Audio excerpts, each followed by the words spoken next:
nothing comes without a plug. I just do want to tell you a little bit about IOOF, and the reason I want to do that is to impress upon you that the organisation, growing as it has from merger and acquisition, with the business units it has grown into quite a complex set of not disparate businesses, interconnected businesses, and that to some degree actually elevates the challenge when you're budgeting and forecasting. So we have four divisions here, or four segments that we produce external accounts for. Financial advice and distribution, so the business model is that dollars get introduced to the organisation through financial advisors. We have some 1,120 aligned advisors. We also deal with something like 2,500 to 3,000 independent financial advisors.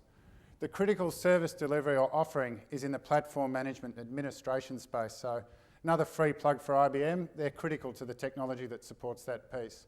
Really, a platform is just a bundling of administration services, tax, compliance and reporting so that financial planners can communicate with the regulator and with their clients. And that's our core capability, as I said. The natural extension to that is a funds management business, and there are three different businesses within that in itself. A multi-manager, so it's a fund of funds, select the best managers in each asset class. Our own direct asset manager, we manage 5 different asset classes through a perennial brand with around 20 billion funds under management in perennial alone. And also the old, and this is the one most people know about us, extraordinarily enough, is the old Friendly Society, or the insurance bonds, with around 1 billion funds under management. So you can see the impact, again, that acquisition and merger has had over the last decade in particular. If that's the business everyone knows and understands from 1846, it's such a small component now of the overall offering. The last part is the trustee services business. The linkage is not so direct there, but it's a logical extension, again, of investment life cycle, financial life cycle, and indeed your own life cycle of wealth management. Trustee services, principally will writing, estate administration. There's a corporate trust business. I don't expect anyone here to know what corporate trust does, nor need to. So budgeting and forecasting, given that structure. Why do we do it? And what do we do? The preface to this slide, in my view, is if you don't understand what your mission is when you're budgeting, if you don't understand what the purpose is in creating a forecast, then you have absolutely no chance of getting your outputs right. If you don't get your outputs right, you have absolutely no chance, again, of framing your process correctly.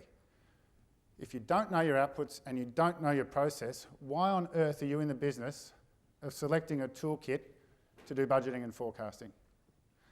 Our mission, we've got some points up here, but the principal reason we do forward-looking financial metrics is to meet our ASX continuous disclosure obligations. That is the primary reason for doing this. I mean, I can't have listened more intently to what David was saying about the 10 myths in budgeting and forecasting and agree wholeheartedly with them. Disclosure, as the first point, is the principal reason we bother doing forward-looking metrics. Accuracy to the extent that we need to be compliant with the disclosure regime that the ASX imposes and that the market demands of us. The inputs we have to use are dictated to by the business we're in. Our principal cost is labour. We have a high technology development spend. Our revenue line, more than anything else, is dictated to by equity markets. So we're around 60% asset allocated on that 120 billion to either domestic or international equity markets. If the equity markets rise or fall 1%, it is more than we can do in a year on organic. So we have to be very cognisant of what we're making as an assumption for that input and allow for it in the way that we produce our outputs. Governance, because our board expects to understand what we expect to happen, expects to understand that we've met our disclosure requirements or that we're meeting our compliance obligations, and wants to understand how we've gone about doing that. Resource allocation is very much secondary. I would call it more that it is an expectation set given the way that the leadership group expects to manage the business over the next year. Again, I'd subscribe to David's theory on that. We don't go out and tell people, here's your budget, go spend freely, or you be careful you stay under that. That's not the purpose to which we put these numbers. The best way you can allocate resources in an organisation is to build a culture, not to build a budget. It's to build a culture around people understanding that they should do what they think will serve the organisation well, at best practical or reasonable cost. It's got nothing to do with these numbers, absolutely nothing to do with them. And people actually need the freedom to work within them and without them, as long as there's an open line of communication. So I put resource allocation there very guardedly. Our frequency is quarterly, annual for the budget, and then a quarterly roll for the forecast. Because our mission is to ensure that we're meeting our continuous disclosure obligations, we don't do rolling forecasts. They are done around each of our external reporting cycles. We move three years forward on a general basis just to give the board, I guess, and in our communications with external stakeholders, some sort of sense of where we see ourselves going. But the caveat to it is that we've bought a business every year, virtually, since 2009. So these 3-year plans, they have limited value. They have limited value. Frequency is quarterly. That's mandated. That's when the board expects to hear from us. It's something that we've agreed with them meets a governance requirement. It's not because we think, unless we do it quarterly, we've got no idea about where we're going. Conversely, because of what I said about the impact that markets have on the revenue line, we do it more frequently if we have to. If you're going to do it more frequently, and now here's the catch, what sort of outputs do you need? What sort of process backs them, and what sort of toolkit supports that process? And that's where we found ourselves. Yes, again, you've heard this all morning from what I can gather. I've heard 2 speakers already. There were 3 before. I bet they've all bagged spreadsheets as an input tool. I'll come back to spreadsheets later, though, because we shouldn't just dismiss them out of hand, speaking as an accountant for 25 years. So I won't go too much into that. The biggest problem we found with the spreadsheets, apart from everything else that's been nominated here this morning, is that it led to each of our individual business units working off different assumptions and different drivers. So how could we actually front up to our board and say that we have a realistic view of where we think we'll get next year and the way that the analysts are viewing us is within a range that's acceptable, when we knew that it was built from inconsistent drivers from the bottom up? And then each of the businesses we acquired, you'd guess it, spreadsheets, their drivers were different, multiple approaches, different methodologies, different time frames, and trying to fit into our budget process. So we needed, again, to emphasise what our objective was and streamline the process given those outputs around a tool that we could use. As said here, the marketing people obviously felt like the benefits of automation were so self-evident that they didn't bother with a lot of fascinating diagrams around this one, so I hope that you also think that it's also self-evident as well. So in case you can't read, and I assume you all can, shorter turnaround time, less support costs, and from that we built a robust model. I'd be very surprised if everyone in the room doesn't want something like this to arise from their automation process, and we're no different. This is what we felt we needed to achieve when we went to automate our budget from the spreadsheet process. Maybe the different part of our case study from the others that you've heard today is, I'll get up and admit that we had a false start. We had an absolute failure. And it's that first bullet point there was the underlying cause, and it was my fault. No question. So I've budgeted for 15 years. I know exactly how to do all this. I know where everyone makes their mistakes.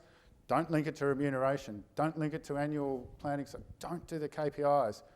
So given it's that simple, I'll tell you what I'll do. I'll go out and buy Quicken 123 budgeting or something. I mean, that's not what we had, by the way. I'm not going to name and shame anyone here. But we focused on something that we could do cheaply, that was supposedly able to be integrated to our general ledger very quickly, and that would be that cheap. Second business point, because we were going to be the guinea pig who drove it. So, has it been tested? Yes, thoroughly tested. Who are your other customers? Crickets chirping. Okay, so it's us, is it? Yep, all right. Well, then we drove a hard bargain on price. The minute we said, and I'm not talking hard bargain here, I'm talking bargain basement, it was $15,000. Now, again, around the room, I think you'd be a bit surprised, but that's what we went for, and what are we? A $120 billion funds under administration business. But we said, no worries, budgeting's easy, doesn't matter, something that fits in with the general ledger will do. Everything else that's appearing down the page now is a consequence of having made that irrational choice, I'd say. Yes, we're a company that has a strong focus on ensuring that our costs are minimised, that we deliver efficiently. There comes a point where the pendulum swings, however, to the absurd, and it happened in this instance. simply because we did this. So we had a third-party consultant in, one person reliant. If we couldn't ring him on his mobile, that's it, everything ground to a halt. Turnaround time suffered as a consequence. We really didn't get a budget in. Guess how we did our budget that year? Everyone got their spreadsheets out, thank you. Yes, they got their spreadsheets out. That was around 2011, 2012, can't remember the year exactly. So just to emphasise, bargain basement is not best. Better to have gone for best available at reasonable cost. So where do we go from there? I had a subject matter expert that I really trusted in my data reporting area, and we conferred on what we thought would be the ideal solution. We'd both used TM1 at previous organisations, and to us it was logical because we had another set of applications that were going to fit it. The other thing that I've always found interesting again about the spreadsheet enmity that we all face, I guess, is that actually at the back end spreadsheets are very useful. We've had a lot of vendors come into us over the years and talk about standardised reporting and here are my templates and if you use these you'll need no more reports ever. Just picture how you'd go if you went up to the board with, well, here are the P&Ls, and a board member says, actually, I need to see it interact in a slightly different manner. You say, no. These are standard templates. You can't have any others. That's our information set. I can't tell you because I've got standard reports. The beauty of TM1 is its interface with the accountant as a user who has to be reactive or proactive with a stakeholder set that is very demanding of him or her on the information they produce. We can't be constrained to standard reports. We can have a suite, but we can't be constrained to them. What David, who's in the room, my data reporting expert, and I really liked about TM1 was that flexibility, that ability to leverage from a tool set that we knew accountants were very comfortable with and could use and adapt to. So selecting the vendor, different process of course. We'd selected TM1, so we needed a vendor with an ability to execute, proven ability to execute. We asked of them that they provide a rough project plan, an estimate of costs, and again, keeping in mind we weren't going to go bargain basement again, but we were still going to demand efficiency of that vendor. We needed to know what their ongoing support processes were because we'd been so badly burnt in the first experience, so maybe failing isn't so bad. Maybe failing's not so bad. That was an absolute focus that potentially we wouldn't have asked for in this RFP had it not gone so badly the first time round. And then references. There's nothing that's more risk mitigating than actually talking to someone who's worked with them before and having them look you in the eye and say, absolutely, I trust these people with this process. I trust them with this implementation. Which leads us to the quid pro quo with Rob's fine introduction. And thank you very much for it, Rob. We did our implementation with Tridant and, as you'd expect I'd say up here, we couldn't be happier. Why was it so successful? Because we set a set of common objectives and we managed to them. It was an IBM partner, so we knew the product was going to be installed correctly. The references provided by Tridant, the attestations meant we had full faith in their ability to carry the project. They managed it internally with us and we turned this around in 3 months. What is amazing when we do these things is when someone says they're going to do something and they actually do it. I'm pretty sure that most of us build into these project plans 3 months, but when it gets to 6 months, I'll tell the board why we're 3 months over. It happened in 3 months. We said it was going to happen in 3 months. Part of the RFP demanded that this be able to be transitioned to an internal team. I think that's a very, very strong demand that you should make of any vendor that you select. You can't be wholly reliant on that vendor until you buy your next piece of software. You need to be able to manage it internally. They need to understand that when you're selecting these tools, that they're for you to communicate with whichever stakeholder group you've defined by your mission for that information. Then again, so Trident were acting perfectly in accordance with the RFP. Well, we're a customer, so we didn't. We decided about a month and a half in. We actually we're doing this bit of strategic planning with the board. We actually do need to go out 3 years. And again, the responsiveness, the ability to meld that in to the process overall was very reassuring. We've got features here as well. I think we've got now the ability to use these growth estimates, the market levers, to give some sort of robust output to our revenue lines is something that we really never possessed with any of the tools we had. So ultimately, if we set with our research area what we expect the markets to do over the year and recalibrated it along the way, I've got great faith that that model is putting out the sort of numbers that would arise if those circumstances were to actually occur. So why does it work so well for us? What I just said then about the changing assumptions. We have to be very responsive to the way that the markets are acting, because there's that great sensitivity on the revenue line, and we need to be able to understand if we've got to communicate to the ASX and our shareholders as to whether or not we expect analyst consensus will be met, not met, exceeded. When we go in, we can change those assumptions, and the turnaround on the output for the group's P&L or performance is instant. The internalisation of the overall management means we've got less support costs. Again, that's a great, it's not just a concern for costs, it's actually a concern for retaining the sort of IP that allows you to be in charge of the mission you've set yourself. Data integrity, I mentioned it earlier as well. Ultimately, I have great faith in the way that this model hangs together and what it produces for us. And then lastly, our budget cycle, so-called, I wouldn't even refer to it that way. It really is a 4 to 5 week process with one person driving it, with peripheral help from accountants who are dedicated to the business units. But I've got one person doing that. So back to David's point, the single greatest driver of that, apart from the efficiency that we've got out of the toolkit, is not linking any single person's remuneration to budget performance. Instantly, I worked in this in ANZ for probably the best part of 5 years, simply on performance management and planning, as the area was called.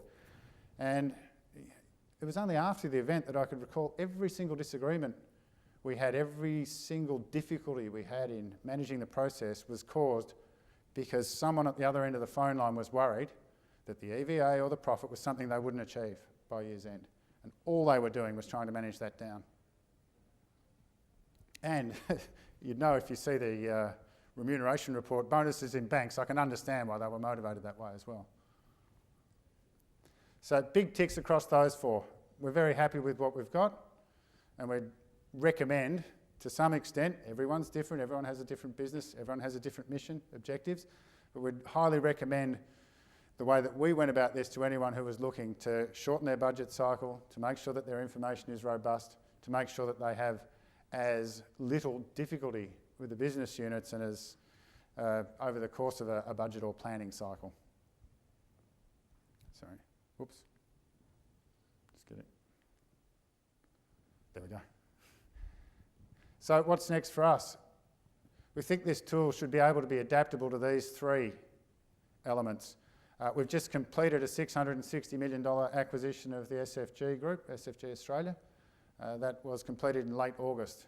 The challenge now is to see whether a group that large and disparate, we're talking about a $200 million revenue line, $100 million in costs, $660 million was what we paid for it. It gives you some sense of the scale of it, whether it, with all its business units, will be able to be seamlessly integrated for the next forecasting cycle. That'll be very, very much a test of whether or not everything I've told you on the platform this afternoon actually is brought to bear. Predictive analytics, I think, is a very interesting area for us. We would freely concede, again, because closed doors on the room, that it's very difficult for us to know what our actual origination clients are thinking, doing, and the manner in which that will affect their relationship with us. And it's something we're very, very keen to explore and see whether or not it can be knitted into the way that we actually forecast what our result will be as a result. And the integration with Cognos BI, Business Intelligence, I actually do know what it stands for, thanks to David this morning. It continues apace. I think the great thing about Cognos, as we've found it, is that it's a self-serve tool for our distribution workforce. They really like using it. They really appreciate interacting with it. We've got nothing but positive feedback on it. So the extent to which we can put other measures against it without them being KPIs, without them being benchmarks, without them being hinged into remuneration, I think will give them some clarity on how far they've got to go or what it is that they want to do with the information they've got on their interaction with advisors. So hopefully that's given you some sort of small insight. I'm so glad that I was able to come and see a couple of the speakers beforehand and just understand that the message was going to be to some degree or to a very large degree consistent. I'd welcome any questions from the floor. Hopefully I'm not keeping you too long from your lunch date. Sounds like it was a bit of a theme as well. Thank you for your time.